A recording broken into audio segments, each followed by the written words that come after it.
ఇక అంతర్జాతీయ మాదక ద్రవ్యాల వ్యతిరేక దినోత్సవాన్ని పురస్కరించుకొని వికారాబాద్ జిల్లా కేంద్రంలోని బ్లాక్ గ్రౌండ్లో జిల్లా పోలీస్ శాఖ ఆధ్వర్యంలో 2K రన్ కార్యక్రమం ఘనంగా నిర్వహించారు. కార్యక్రమాన్ని స్పీకర్ ప్రసాద్ కుమార్, జిల్లా కలెక్టర్, జిల్లా ఎస్పీ ప్రారంభించారు. ఈ సందర్భంగా స్పీకర్ మాట్లాడుతూ మాదక ద్రవ్యాల వ్యసనం వ్యక్తి ఆరోగ్యం, కుటుంబం, సమాజంపై తీవ్ర ప్రభావం చూపుతోందని అన్నారు. యువత క్రమశిక్షణతో జీవించి దేశ అభివృద్ధిలో భాగస్వాములు కావాలని పిలుపునిచ్చారు. అధికారులు, ప్రజాప్రతినిధులు, విద్యార్థులు పెద్ద సంఖ్యలో పాల్గొని డ్రగ్స్ కు దూరంగా ఉండాలని అవగాహన కల్పించారు. పదార్థాలను వినియోగం పట్ల కలిగే అనార్థాలను గురించి స్కూళ్ళు, కాలేజీలు, హాస్పిటల్లో అవగాహన కార్యక్రమాలు నిర్వహించాలి. ప్రతి ఒక్కరూ బాధ్యతగా ఉంటూ డ్రగ్స్, గంజాయిలను తరిమి కొడదాం. ఇది మనందరి బాధ్యత.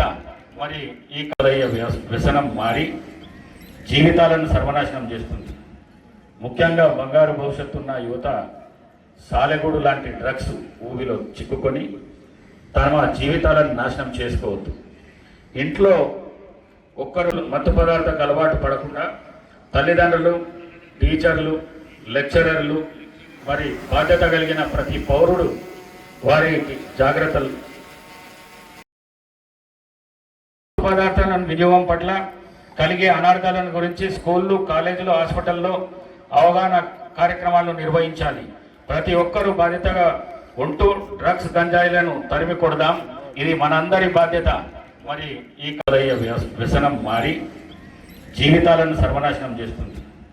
ముఖ్యంగా బంగారు భవిష్యత్తున్న యువత సాలెగూడు లాంటి డ్రగ్స్ ఊబిలో చిక్కుకొని తమ జీవితాలను నాశనం చేసుకోవద్దు.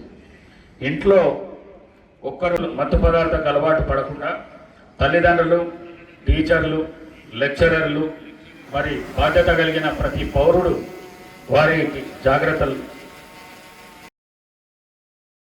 పదార్థాలను వినియోగం పట్ల కలిగే అనార్థాలను గురించి స్కూళ్ళు, కాలేజీలు, హాస్పిటల్లో అవగాహన కార్యక్రమాలు నిర్వహించాలి.